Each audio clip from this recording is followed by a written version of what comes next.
Punjabi radio USA ਸੁਣ ਰਹੇ ਸਾਰੇ ਹੀ ਸਰੋਤਿਆਂ ਨੂੰ ਮੇਰੇ ਜਗਮੋਹਨ ਸਿੰਘ ਵੱਲੋਂ ਪਿਆਰ ਭਰੀ ਸਤਿ ਸ਼੍ਰੀ ਅਕਾਲ। ਅੱਜ 24 ਮਾਰਚ ਦਿਨ ਸ਼ੁੱਕਰਵਾਰ ਪ੍ਰੋਗਰਾਮ ਲੈ ਕੇ ਹਾਜ਼ਰ ਹਾਂ ਅਪਡੇਟ ਅਮਰੀਕਾ, ਜਿਸ ਦੇ ਵਿੱਚ ਤੁਹਾਨੂੰ ਵਰਲਡ ਨਿਊਜ਼, ਅਮਰੀਕਾ ਦੀਆਂ ਨਿਊਜ਼, ਮੌਸਮ ਦੇ ਬਾਰੇ ਜਾਣਕਾਰੀ, ਇਕਨੋਮੀ ਦੀ ਜਾਣਕਾਰੀ, ਵੱਖ-ਵੱਖ ਕੰਟਰੀ ਦੇ ਹਿਸਾਬ ਨਾਲ ਕਰੰਸੀ ਐਕਸਚੇਂਜ ਰੇਟ ਅਤੇ ਸੋਨੇ ਤੇ ਚਾਂਦੀ ਦੇ ਭਾਅ ਦੱਸਾਂਗੇ। ਖਬਰਾਂ ਦੀ ਸ਼ੁਰੂਆਤ ਕਰਨ ਤੋਂ ਪਹਿਲਾਂ ਧੰਨਵਾਦ ਕਰਦੇ ਹਾਂ ਆਪਣੇ ਅੱਜ ਦੇ ਸਪਾਂਸਰਸ ਦਾ, ਜਿਨ੍ਹਾਂ ਨੇ ਇਸ ਪ੍ਰੋਗਰਾਮ ਦੇ ਵਿੱਚ ਸਹਿਯੋਗ ਪਾਇਆ। ਅੱਜ ਦੀਆਂ ਖਬਰਾਂ ਨੂੰ ਸਪਾਂਸਰ ਕਰ ਰਹੇ ਹਨ ਖਾਲਸਾ ਇੰਸ਼ੋਰੈਂਸ ਏਜੰਸੀ ਵਾਲੇ ਸੈਨ ਹੋਜ਼ੇ ਤੋਂ, ਜੋ ਕਿ ਹਰ ਪ੍ਰਕਾਰ ਦੀ ਇੰਸ਼ੋਰੈਂਸ ਕਰਦੇ ਹਨ ਅਤੇ ਇੰਸ਼ੋਰੈਂਸ ਦੀ ਜਾਣਕਾਰੀ ਦੇ ਲਈ ਤੁਸੀਂ ਇਹਨਾਂ ਨੂੰ ਕਾਲ ਕਰ ਸਕਦੇ ਹੋ 408 272 2500 ਤੇ। ਇਸ ਦੇ ਨਾਲ ਸੰਤੋਖ ਸਿੰਘ ਬਾਸੀ, ਪਰਮਜੀਤ ਕੌਰ ਜੀ ਬਾਸੀ ਫਰੀਮੌਂਟ ਤੋਂ, ਮਨਜੀਤ ਸਿੰਘ ਨਰਿੰਦਰ ਕੌਰ ਕਲਾਰ ਜੀ ਕਲੋਵਿਸ ਤੋਂ ਅਤੇ ਸਰਬਜੀਤ ਸਿੰਘ ਬਾਸੀ ਜੀ ਐਟਵਾਟਰ ਤੋਂ। ਜੇਕਰ ਤੁਸੀਂ ਵੀ ਇਸ ਪ੍ਰੋਗਰਾਮ ਨੂੰ ਜਾਂ ਪੰਜਾਬੀ ਰੇਡੀਓ USA ਦੇ ਕਿਸੇ ਵੀ ਹੋਰ ਪ੍ਰੋਗਰਾਮ ਨੂੰ ਸਪਾਂਸਰ ਕਰਨਾ ਚਾਹੁੰਦੇ ਹੋ ਤਾਂ ਤੁਸੀਂ ਕਾਲ ਕਰ ਸਕਦੇ ਹੋ 408 722 7698 ਤੇ, ਜਾਂ ਫਿਰ ਈਮੇਲ ਕਰ ਸਕਦੇ ਹੋ ਸਾਡੇ email address info@punjabiradiousa.com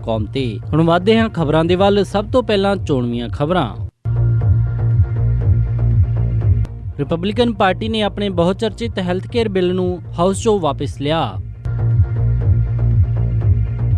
house speaker ਪੌਲ ਰਿਆਨ ਦਾ ਬਿੱਲ ਹੋਇਆ ਵਾਪਸ, ਪਰ ਉਹਨਾਂ ਦੀ ਹਾਊਸ ਦੇ ਵਿੱਚ ਸਪੋਰਟ ਮੌਜੂਦ। ਨਵੇਂ ਲਾਗੂ ਹੋ ਰਹੇ ਸਖਤ ਲਾਜ਼ ਕਰਕੇ US ਦਾ ਵੀਜ਼ਾ ਪ੍ਰੋਸੈਸ ਹੋਇਆ ਔਖਾ, ਵੀਜ਼ਾ ਮਿਲਣ ਨੂੰ ਲੱਗੇਗਾ ਹੋਰ ਜ਼ਿਆਦਾ ਸਮਾਂ। ਟਰੈਵਲ ਬੈਨ ਤੇ ਵਰਜੀਨੀਆ ਦੇ ਫੈਡਰਲ ਜੱਜ ਦਾ ਟਰੰਪ ਨੂੰ ਸਪੋਰਟ। ਲੰਡਨ ਬੰਬ ਧਮਾਕੇ ਨੂੰ ਲੈ ਕੇ ਖੜੇ ਹੋਏ ਕਈ ਸਵਾਲ, ਹਮਲਾ। ਆਈ ਰਿਪੋਰਟ ਦੇ ਅਨੁਸਾਰ ਇਮੀਗ੍ਰੈਂਟਸ ਦੇ ਨਾਲੋਂ ਜ਼ਿਆਦਾ ਅਮਰੀਕਨ ਬੋਰਨ ਲੋਕ ਕ੍ਰਿਮੀਨਲ ਗਤੀਵਿਧੀਆਂ 'ਚ ਸ਼ਾਮਿਲ। ਹੁਣ ਖਬਰਾਂ ਵਿਸਥਾਰ ਦੇ ਨਾਲ।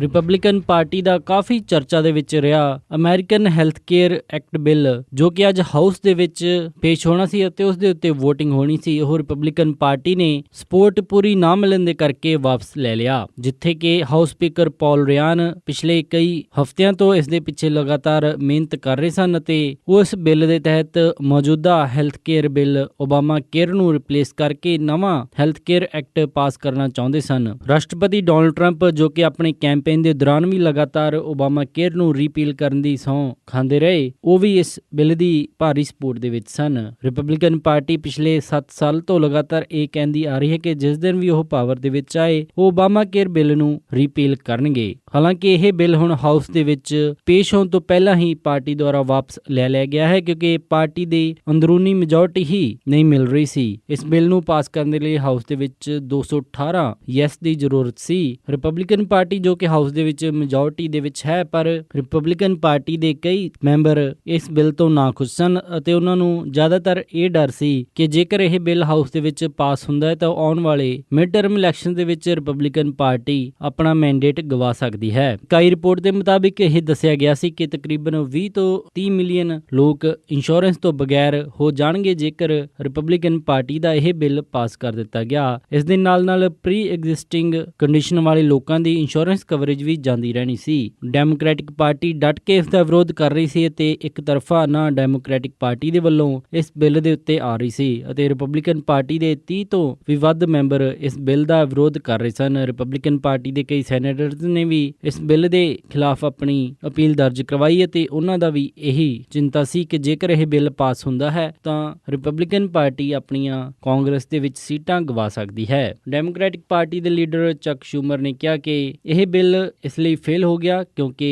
ਰਾਸ਼ਟਰਪਤੀ ਟਰੰਪ ਹਮੇਸ਼ਾ ਨਾ ਪੂਰੇ ਕਰਨ ਵਾਲੇ ਵਾਅਦੇ ਕਰਦੇ ਹਨ ਅਤੇ ਉਹਨਾਂ ਦੇ ਪਲਾਨਸ ਦੇ ਵਿੱਚ ਕੋਈ ਵੀ ਸਟ੍ਰੈਟਜੀ ਨਹੀਂ ਹੁੰਦੀ। ਉਹਨਾਂ ਨੇ ਕਿਹਾ ਕਿ ਜੇਕਰ ਇਹ ਬਿੱਲ ਆਉਂਦਾ ਤਾਂ ਇਹ ਕਈ ਮਿਲੀਅਨ ਲੋਕਾਂ ਤੋਂ ਉਹਨਾਂ ਦੀ ਇੰਸ਼ੋਰੈਂਸ ਕਵਰੇਜ ਲੈ ਜਾਂਦਾ ਅਤੇ ਇਸ ਦੇ ਨਾਲ ਇਹ US ਹੈਲਥ ਕੇਅਰ ਸਿਸਟਮ ਨੂੰ ਤਕਰੀਬਨ $3 ਟ੍ਰਿਲੀਅਨ ਦਾ ਘਾਟਾ ਦੇ ਕੇ ਜਾਂਦਾ। ਰਾਸ਼ਟਰਪਤੀ ਟਰੰਪ ਨੇ ਇਹ ਵੀ ਕਿਹਾ ਕਿ ਬਿੱਲ ਦੇ ਵਿੱਚ ਕਾਫੀ ਸਾਰੀਆਂ ਇਹ ਚੀਜ਼ਾਂ ਸਨ ਜੋ ਕਿ ਜਾਤੀ ਤੌਰ ਤੇ ਉਹਨਾਂ ਨੂੰ ਨਾਪਸੰਦ ਸਨ, ਪਰ ਉਹਨਾਂ ਨੇ ਹਾਊਸ ਸਪੀਕਰ ਪੌਲ ਰਿਆਨ ਦੀ ਲੀਡਰਸ਼ਿਪ ਦੇ ਵਿੱਚ ਭਰੋਸਾ ਜਤਾਇਆ ਤੇ ਉਹਨਾਂ ਨੇ ਕਿਹਾ ਕਿ ਪੌਲ ਰਿਆਨ ਇੱਕ ਵਧੀਆ ਲੀਡਰ ਹਨ। ਪਰ ਹਾਊਸ ਸਪੀਕਰ ਪੌਲ ਰਿਆਨ ਅਤੇ ਰਾਸ਼ਟਰਪਤੀ ਡੋਨਾਲਡ ਟਰੰਪ ਦੇ ਵੱਲੋਂ ਦੁਬਾਰਾ ਇਸ ਬਿੱਲ ਦੇ ਉੱਤੇ ਕੋਈ ਵੀ ਨਵਾਂ ਐਕਟ ਲੈ ਕੇ ਆਉਣ ਦੀ ਗੱਲਬਾਤ ਨਹੀਂ ਕਹੀ ਗਈ। ਰਿਪਬਲਿਕਨ ਪਾਰਟੀ ਦੇ ਵੱਲੋਂ ਹੁਣ ਕਿਹਾ ਜਾ ਰਿਹਾ ਹੈ ਕਿ ਉਹ ਹੁਣ ਟੈਕਸ ਰਿਫਾਰਮ ਦੇ ਵੱਲ ਵਧਣਗੇ ਅਤੇ ਹਾਊਸ ਸਪੀਕਰ ਪੌਲ ਰਿਆਨ ਨੇ ਵੀ ਬਿਆਨ ਦਿੰਦੇ ਹੋਏ ਕਿਹਾ ਕਿ ਇਹ ਬਿੱਲ ਪਾਸ ਨਹੀਂ ਹੋ ਸਕਿਆ ਤੇ ਹੁਣ ਮੌਜੂਦਾ ਹਾਲਾਤਾਂ ਦੇ ਵਿੱਚ ਓਬਾਮਾ ਕੇਅਰ ਹੀ ਲਾਅ ਹੈ ਅਤੇ ਸਭ ਨੂੰ ਉਸੇ ਨੂੰ ਹੀ ਹੁਣ ਆਉਣ ਵਾਲੇ ਕੁਝ ਸਮੇਂ ਤੱਕ ਮੰਨਣਾ ਪਵੇਗਾ। ਰਾਸ਼ਟਰਪਤੀ ਡੋਨਾਲਡ ਟਰੰਪ ਜੋ ਕਿ ਪਹਿਲਾਂ ਹੀ ਕਹਿ ਰਹੇ ਸਨ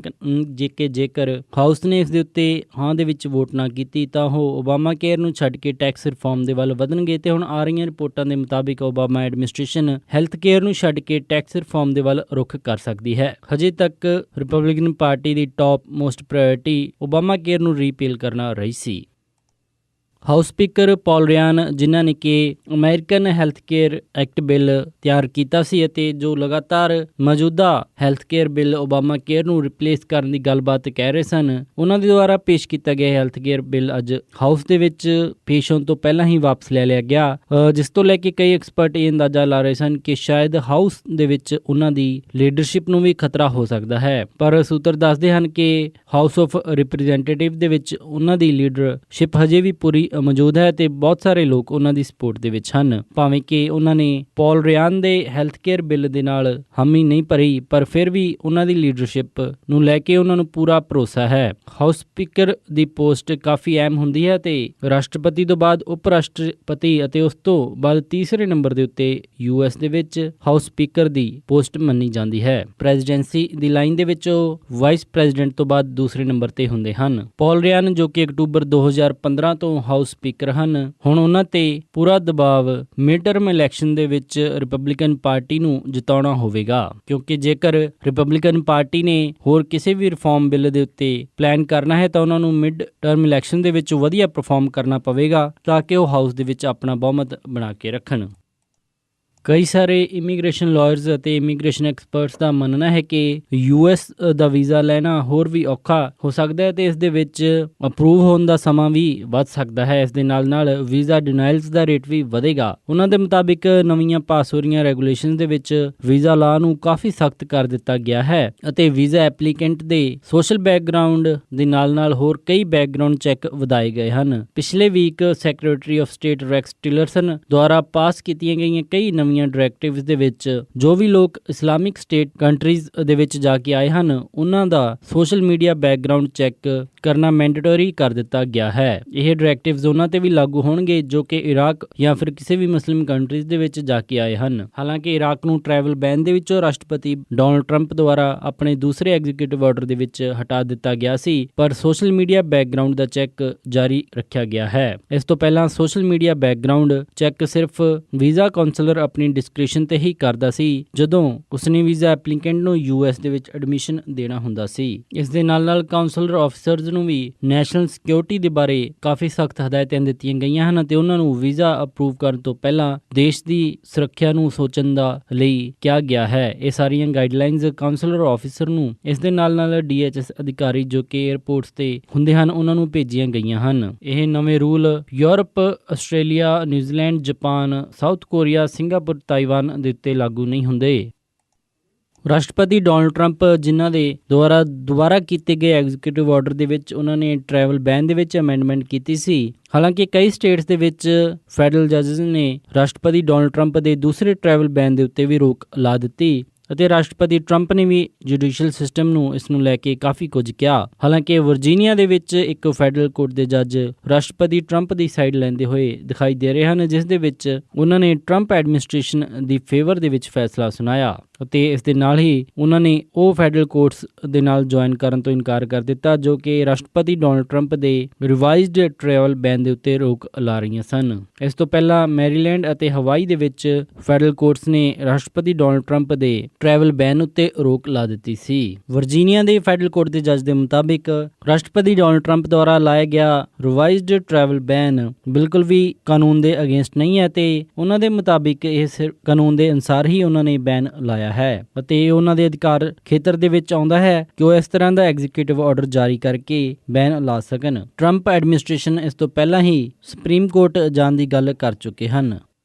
ਲੰਡਨ ਦੇ ਵਿੱਚ ਹੋਏ ਅੱਤਵਾਦੀ ਹਮਲੇ ਤੋਂ ਬਾਅਦ ਦੇ ਵਿੱਚ ਲਗਾਤਾਰ ਇਹ ਕਿਆਸਰਾਈਆਂ ਲਾਈਆਂ ਜਾ ਰਹੀਆਂ ਹਨ ਕਿ ਖਾਲਿਦ ਮਸੂਦ ਨਾਮ ਦੇ ਉਸ ਵਿਅਕਤੀ ਨੇ ਆਪਣੇ ਆਪ ਤੇ ਹੀ ਇਹ ਐਕਸ਼ਨ ਕਰਕੇ ਲੰਡਨ ਦੀ ਸੰਸਦ ਦੇ ਉੱਤੇ ਹਮਲਾ ਕਰਨ ਦੀ ਕੋਸ਼ਿਸ਼ ਕੀਤੀ ਸੀ ਜਾਂ ਫਿਰ ਇਸ ਦੇ ਵਿੱਚ ਉਸਦੇ ਕੋਈ ਹੋਰ ਵੀ ਸਾਥੀ ਸਨ। ਖਾਲਿਦ ਮਸੂਦ ਜੋ ਕਿ ਲੰਡਨ ਦੇ ਵਿੱਚ ਕਾਫੀ ਸਮਾਂ ਰਿਹਾ ਤੇ ਉੱਥੇ ਪਲਿਆ ਵਧਿਆ, ਉਸਨੂੰ ਉਸਦੇ ਆਸ-ਪਾਸ ਦੇ ਲੋਕ ਇੱਕ ਗਾਰਡਨਰ ਦੇ ਤੌਰ ਦੇ ਉੱਤੇ ਜਾਣਦੇ ਸਨ ਅਤੇ ਉਹ ਜ਼ਿਆਦਾਤਰ ਲੋਕਾਂ ਦੇ ਵਿੱਚ ਉਸਦੀ ਹੋਰ ਕੋਈ ਪਛਾਣ ਨਹੀਂ ਸੀ। ਇਸ ਤੋਂ ਬਾਅਦ ਉਹ ਸਾਊਦੀ ਅਰੇਬੀਆ ਦੇ ਟ੍ਰਿਪ ਦੇ ਉੱਤੇ ਗਿਆ ਅਤੇ ਪੁਲਿਸ ਨੂੰ ਸ਼ੱਕ ਹੈ ਕਿ ਉੱਥੇ ਹੀ ਉਹ ਅੱਤਵਾਦੀ ਗਤੀਵਿਧੀਆਂ ਦੇ ਵਿੱਚ ਸ਼ਾਮਿਲ ਹੋਇਆ। 52 ਸਾਲਾਂ ਦਾ ਖਾਲਿਦ ਮਸੂਦ ਹਮਲੇ ਤੋਂ ਇੱਕ ਰਾਤ ਪਹਿਲਾਂ ਇੱਕ ਹੋਟਲ ਦੇ ਵਿੱਚ ਕਾਰ ਰੈਂਟ ਕਰਕੇ ਠਹਿਰ ਰਿਹਾ ਸੀ ਅਤੇ ਕਾਫੀ ਖੁਸ਼ ਵੀ ਲੱਗ ਰਿਹਾ ਸੀ। ਅਗਲੇ ਹੀ ਦਿਨ ਉਸਨੇ ਉਹ ਕਾਰ ਦੇ ਨਾਲ ਲੰਡਨ ਦੀ ਸੰਸਦ ਤੇ ਹਮਲਾ ਕਰਨ ਦੀ ਕੋਸ਼ਿਸ਼ ਕੀਤੀ। ਹਾਲਾਂਕਿ ਸੁਰੱਖਿਆ ਅਧਿਕਾਰੀਆਂ ਨੇ ਉਹਨੂੰ ਉੱਥੇ ਹੀ ਮਾਰ ਸੁੱਟਿਆ, ਪਰ ਪੁਲਿਸ ਹੁਣ ਇਹ ਗੱਲ ਦੀ ਜਾਂਚ ਕਰ ਰਹੀ ਹੈ ਕਿ ਕੀ ਇਹ ਸਾਰਾ ਐਕਟ ਉਸਨੇ ਖੁਦ ਆਪਣੇ ਆਪ ਕੀਤਾ ਜਾਂ ਫਿਰ ਇਸ ਦੇ ਵਿੱਚ ਉਸਦੇ ਕਈ ਹੋਰ ਸਾਥੀ ਸਨ। ਇਹ ਵੀ ਖਬਰ ਆ ਰਹੀ ਹੈ ਕਿ ਪੁਲਿਸ ਨੇ ਇਸ ਮਾਮਲੇ ਦੇ ਵਿੱਚ 2 ਹੋਰ ਲੋਕਾਂ ਦੀ ਗ੍ਰਿਫਤਾਰੀ ਕੀਤੀ ਹੈ ਅਤੇ ਉਹ ਉਹਨਾਂ ਦੇ ਨਾਲ ਇਸ ਦਾ ਲਿੰਕ ਜੋੜਨ ਦਾ ਪਤਾ ਕਰ ਰਹੇ ਹਨ। ਲੰਡਨ ਦੇ ਵਿੱਚ ਕਈ ਕਨਵਰਟਡ ਮੁਸਲਿਮ ਰਹਿ ਰਹੇ ਹਨ ਜਿਨ੍ਹਾਂ ਦੇ ਉੱਤੇ ਆਈਸਿਸ ਦੇ ਨਾਲ ਸ਼ਾਮਿਲ ਹੋਣ ਦੇ ਕਈ ਚਾਰजेस ਲੱਗੇ ਹਨ।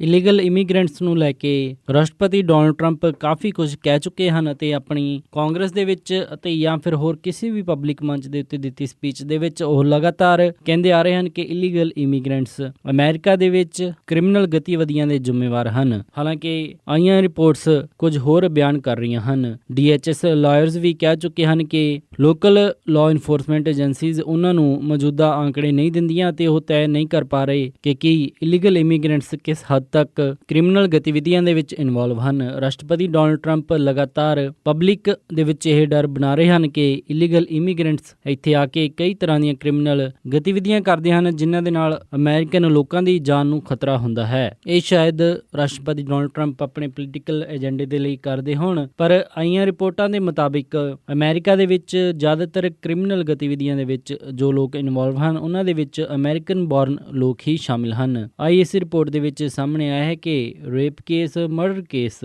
ਜਾਂ ਫਿਰ ਹੋਰ ਕੋਈ ਰੋਬਰੀ ਕੇਸ ਹੋਣ, ਇਹਨਾਂ ਸਾਰਿਆਂ ਦੇ ਵਿੱਚ ਅਮਰੀਕਨ ਬੋਰਨ ਲੋਕ ਜੋ ਕਿ ਅਮਰੀਕਨ ਸਿਟੀਜ਼ਨ ਹਨ ਉਹਨਾਂ ਦੀ ਪ੍ਰਤੀਸ਼ਤ ਕਿਤੇ ਜ਼ਿਆਦਾ ਇਮੀਗ੍ਰੈਂਟਸ, ਚਾਹੇ ਉਹ ਇਲੀਗਲ ਇਮੀਗ੍ਰੈਂਟਸ ਹੋਣ ਜਾਂ ਫਿਰ ਕਿਸੇ ਵੀ ਤਰੀਕੇ ਦੇ ਇਮੀਗ੍ਰੈਂਟਸ ਹੋਣ, ਉਹਨਾਂ ਦੇ ਨਾਲੋਂ ਜ਼ਿਆਦਾ ਹੈ। ਰਾਸ਼ਟਰਪਤੀ ਡੋਨਲਡ ਟਰੰਪ ਇਲੀਗਲ ਇਮੀਗ੍ਰੈਂਟਸ ਤੋਂ ਇਲਾਵਾ ਲੀਗਲ ਇਮੀਗ੍ਰੈਂਟਸ ਨੂੰ ਵੀ ਪੋਟੈਂਸ਼ੀਅਲ ਟੈਰਰਿਸਟ ਥ੍ਰੈਟ ਦੱਸ ਚੁੱਕੇ ਹਨ ਅਤੇ ਉਹ ਆਪਣੇ ਐਸੇ ਬਿਆਨ ਦੇ ਤਹਿਤ ਕਈ ਮੁਸਲਿਮ ਕੰਟਰੀਜ਼ ਦੇ ਉੱਤੇ ਟਰੈਵਲ ਬੈਨ ਵੀ ਲਾ ਚੁੱਕੇ ਹਨ। ਹਾਲਾਂਕਿ ਉਹਨਾਂ ਦੇ ਲਾਏ ਗਏ ਦੋਨੇ ਟਰੈਵਲ ਬੈਨ ਫੈਡਰਲ ਕੋਰਟ ਦੁਆਰਾ ਰੋਕੇ ਗਏ।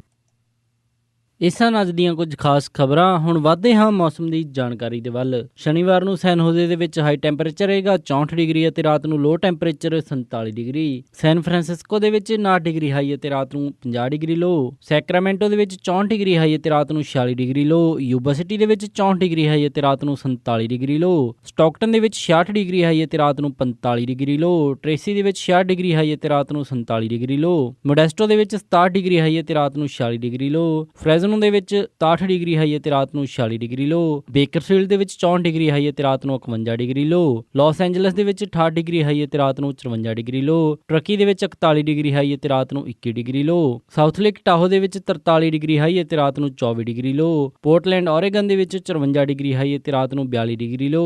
ਸੈਟਲ ਦੇ ਵਿੱਚ 52 ਡਿਗਰੀ ਹਾਈ ਅਤੇ ਰਾਤ ਨੂੰ 40 ਡਿਗਰੀ ਲੋ। ਫਲੈਗਸਟਾਫ ਐਰੀਜ਼ੋਨਾ ਦੇ ਵਿੱਚ 51 ਡਿਗਰੀ ਹਾਈ ਅਤੇ ਰਾਤ ਨੂੰ 28 ਡਿਗਰੀ ਲੋ। ਸਾਲਟ ਲੇਕ ਸਿਟੀ ਯੂਟਾ ਦੇ ਵਿੱਚ 49 ਡਿਗਰੀ ਹਾਈ ਅਤੇ ਰਾਤ ਨੂੰ 34 ਡਿਗਰੀ ਲੋ। ਸ਼ਿਕਾਗੋ ਦੇ ਵਿੱਚ 51 ਡਿਗਰੀ ਹਾਈ ਅਤੇ ਰਾਤ ਨੂੰ 49 ਡਿਗਰੀ ਲੋ। ਨਿਊਯਾਰਕ ਦੇ ਵਿੱਚ 63 ਡਿਗਰੀ ਹਾਈ ਅਤੇ ਰਾਤ ਨੂੰ 43 ਡਿਗਰੀ ਲੋ। ਟੋਰਾਂਟੋ ਕੈਨੇਡਾ ਦੇ ਵਿੱਚ 4 ਡਿਗਰੀ ਸੈਲਸੀਅਸ ਹਾਈ ਅਤੇ ਰਾਤ ਨੂੰ 1 ਡਿਗਰੀ ਸੈਲਸੀਅਸ ਲੋ ਰਹੇਗਾ। ਵਿਨੀਪੈਗ ਦੇ ਵਿੱਚ 7 ਡਿਗਰੀ ਸੈਲਸੀਅਸ ਹਾਈ ਅਤੇ ਰਾਤ ਨੂੰ 1 ਡਿਗਰੀ ਸੈਲਸੀਅਸ ਲੋ। ਕੈਲਗਰੀ ਕੈਨੇਡਾ ਦੇ ਵਿੱਚ 12 ਡਿਗਰੀ ਸੈਲਸੀਅਸ ਹਾਈ ਅਤੇ ਰਾਤ ਨੂੰ -3 ਡਿਗਰੀ ਸੈਲਸੀਅਸ ਲੋ। ਵੈਨਕੂਵਰ ਦੇ ਵਿੱਚ 10 ਡਿਗਰੀ ਸੈਲਸੀਅਸ ਹਾਈ ਅਤੇ ਰਾਤ ਨੂੰ 3 ਡਿਗਰੀ ਸੈਲਸੀਅਸ ਲੋ। ਪੰਜਾਬ ਅੰਮ੍ਰਿਤਸਰ ਦੇ ਵਿੱਚ 34 ਡਿਗਰੀ ਸੈਲਸੀਅਸ ਹਾਈ ਅਤੇ ਰਾਤ ਨੂੰ 17 ਡਿਗਰੀ ਸੈਲਸੀਅਸ ਲੋ। ਮੈਲਬਰਨ ਆਸਟ੍ਰੇਲੀਆ ਦੇ ਵਿੱਚ 25 ਡਿਗਰੀ ਸੈਲਸੀਅਸ ਹਾਈ ਅਤੇ ਰਾਤ ਨੂੰ 18 ਡਿਗਰੀ ਸੈਲਸੀਅਸ ਲੋ। ਲੰਡਨ ਦੇ ਵਿੱਚ 13 ਡਿਗਰੀ ਸੈਲਸੀਅਸ ਹਾਈ ਅਤੇ ਰਾਤ ਨੂੰ 6 ਡਿਗਰੀ ਸੈਲਸੀਅਸ ਲੋ। ਬਰਲਿਨ ਦੇ ਵਿੱਚ 12 ਡਿਗਰੀ ਸੈਲਸੀਅਸ ਹਾਈ ਅਤੇ ਰਾਤ ਨੂੰ 1 ਡਿਗਰੀ ਸੈਲਸੀਅਸ ਲੋ। ਫਰਾਂਸ ਪੈਰਿਸ ਦੇ ਵਿੱਚ 17 ਡਿਗਰੀ ਸੈਲਸੀਅਸ ਹਾਈ ਅਤੇ ਰਾਤ ਨੂੰ 6 ਡਿਗਰੀ ਸੈਲਸੀਅਸ ਲੋ।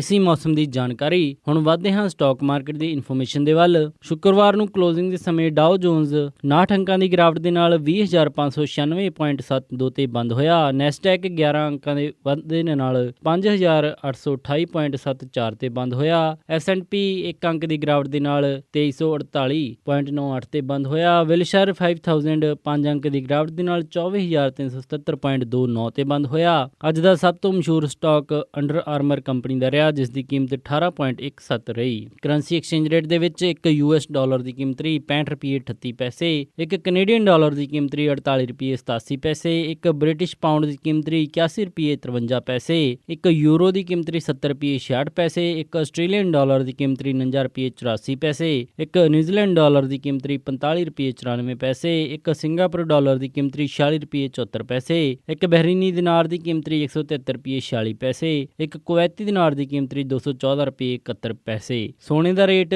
$1244.90 ਪਰ ਆਉਂਸ ਰਿਹਾ ਤੇ ਚਾਂਦੀ $17.76 ਪਰ ਆਉਂਸ ਰਹੀ। ਇਸੇ ਦੇ ਨਾਲ ਅੱਜ ਦਾ ਇਹ ਖਬਰਾਂ ਦਾ ਬੁਲੇਟਿਨ ਇੱਥੇ ਹੀ ਸਮਾਪਤ ਕਰਦੇ ਹਾਂ। ਇਜਾਜ਼ਤ ਦਿਓ। ਉਮੀਦ ਹੈ ਕਿ ਤੁਹਾਨੂੰ ਅੱਜ ਦਾ ਇਹ ਪ੍ਰੋਗਰਾਮ ਪਸੰਦ ਆਇਆ ਹੋਵੇਗਾ। ਕਿਸੇ ਵੀ ਤਰ੍ਹਾਂ ਦੇ ਫੀਡਬੈਕ ਦੇ ਲਈ ਤੁਸੀਂ ਸਾਨੂੰ ਕਾਲ ਕਰ ਸਕਦੇ ਹੋ 408 272 5200 ਤੇ, ਜਾਂ ਫਿਰ ਈਮੇਲ ਕਰ ਸਕਦੇ ਹੋ ਸਾਡੇ ਈਮੇਲ ਐਡਰੈਸ info@punjabiradiousa.com ਤੇ। ਇੱਕ ਵਾਰੀ ਫਿਰ ਸਾਰੇ ਸਪਾਂਸਰ ਦਾ ਬਹੁਤ ਬਹੁਤ ਧੰਨਵਾਦ। ਮਿਲਦੇ ਹਾਂ